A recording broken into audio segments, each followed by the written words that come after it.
Annick, nous aimerions que tu nous parles du fait final et ce que l'on peut en dire symboliquement. La lettre fait en hébreu est liée au nombre 80, le fait final au nombre 800. Ce sont des lettres qui ont été ajoutées d'ailleurs à l'alphabet hébreu, que ces lettres des centaines. Et la lettre fait, le mot fait, c'est essentiellement la bouche.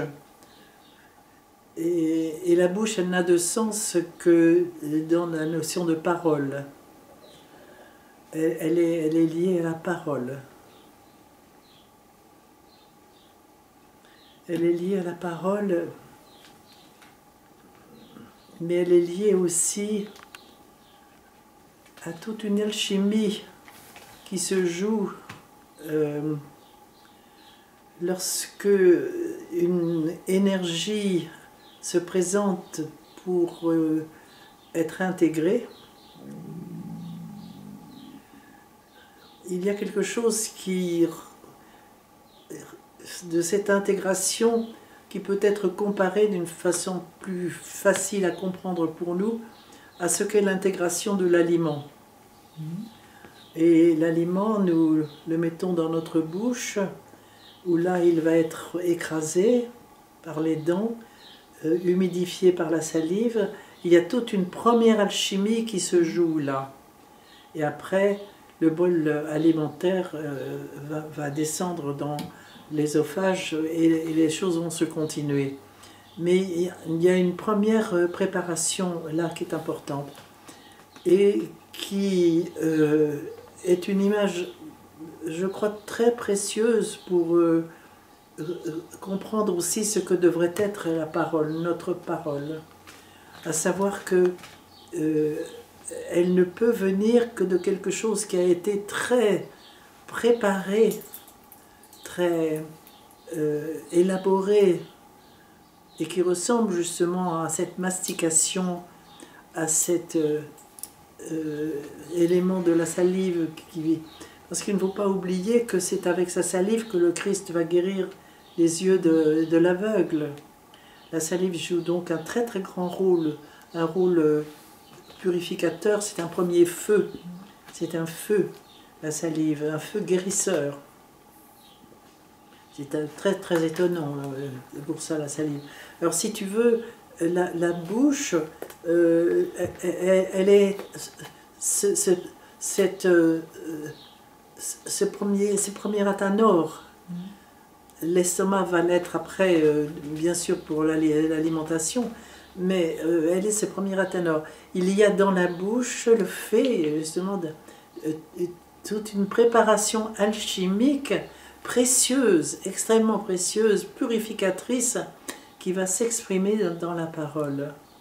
C'est pour ça que la parole doit être quelque chose de très élaboré, pas quelque chose de n'importe quoi. Enfin, la parole est sacrée véritablement, elle est sacrée, elle est créatrice, la parole, elle est sacrée. Alors quand elle est finale en plus, c'est vraiment le Verbe divin. Par exemple, le mot Aleph, dans le mot Aleph, qui est la première lettre de l'alphabet, est extrêmement mystérieuse. C'est le 1. D'où vient le 1, n'est-ce pas? C'est très mystérieux et je suis très très touchée de voir que la lettre Aleph est faite de 3 lettres, dont le Aleph, pour commencer, le Lamed et le fait final. Et je vois là une image trinitaire extrêmement intéressante, avec le 1, le Aleph qui a pour valeur 1, qui est vraiment est l'origine qui est très liée vraiment à l'image du Père, le Lamed qui est l'information, qui est la connaissance, qui est très liée à l'Esprit Saint, et puis ce fait final qui est le Verbe. Vous voyez, il y a donc là une présence trinitaire extrêmement forte dans le fait final. Alors on va retrouver ce fait final dans d'autres mots. Je pense là en ce moment, tu me poses la question, j'ai pas tous les mots, mais je pense au mot off qui est l'oiseau. l'oiseau qui véritablement, parce qu'il a touché les profondeurs avec le Aïn, il a touché les profondeurs, il a touché la connaissance totale, alors il s'envole. C'est un peu l'image dans le mythe de Prométhée, le Prométhée qui a vécu la totalité de ses descentes dans la profondeur des enfers, et puis quand l'aigle vient l'interroger pour la dernière fois, pof, tout est accompli et Prométhée va entrer dans le royaume divin. Voilà, nous trouvons là devant ce fait final qui est l'oiseau divin. Ouais. L'oiseau divin. On retrouve ça avec le simorgue dans toute cette mythologie soufie arabe, qui est un poème absolument magnifique.